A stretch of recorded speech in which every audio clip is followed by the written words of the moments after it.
We are in an institution whereby you want to evacuate. The first thing whenever there's an emergency to do is you shout.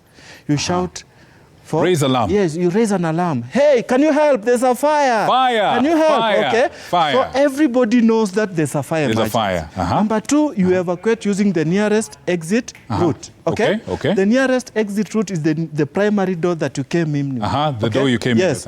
So we are going to use the door, get to the fire assembly. To the fire assembly point. Right. Okay. Right. A very brief evacuation. Hey, there's a fire. Can you evacuate the fire assembly point? Moto. We go. So go to the fire assembly point. Our fire assembly point is here. This is where we are going to have our roll call.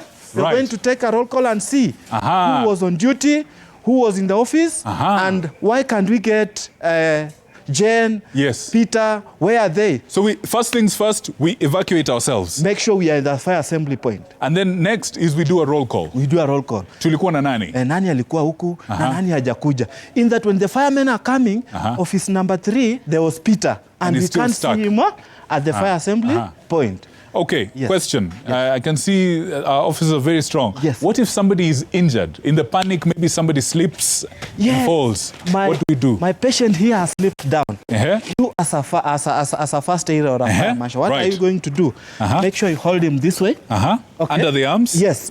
And pull him to like this. To the safety. Okay. Right. When he gets there, I know the ambulance will come. I know the other firemen are going to come. They'll chip in and help him. You need to show us again. You put your arms under. You put the arms under. Then you can have this. Lock your hands. Lock. After locking your hands, you can move. Just drag them and you move quickly. Yes. Yeah. So to the safety. To the safety. Yes. Okay. Yeah. Great. And then, so what if somebody has some sort of disability? You have to try and lift them. Yes. Do we bring the wheelchair or do we? The wheelchair will not work. Because you see, whenever there's an emergency, our adrenaline has a surge.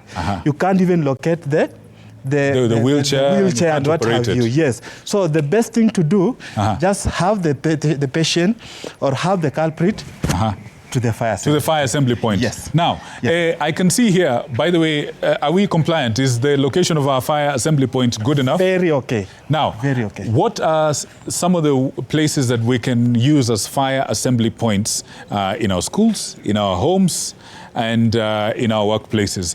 What's the distance to the main office or to the main house or all those things? What can we use as a fire assembly point? Give us some tips about that. Yes. For an institution to have a designated fire assembly point, number one, we need to know how many occupants you have. An institution from 20 to 50 occupants can have 3-4 parkings as a designated fire assembly point. But for schools, malls, these big institutions, they always should have a larger area whereby people can evacuate and assemble whenever there's an emergency. What are the good qualities of a good assembly point? What should it have? 1, accessible. Number 2, it should be not too far from where the incident has happened. Okay. And then number 3, majority you'll get disabled people, so it must be accessible. Next to the building. Next to the building. Yeah, it should not be too far from the building. Okay. Yes. Good. Now, as we so now we've thank you gentlemen for that. Very good job. Absolutely. Yeah. Now, one of the things that keeps happening during fires is that we actually try to switch off these fires ourselves. We try to use water, we try to use local material like soil and so on and so on. What are other ways that we can make sure, even as we're trying to help, you can forget yourself? Yes.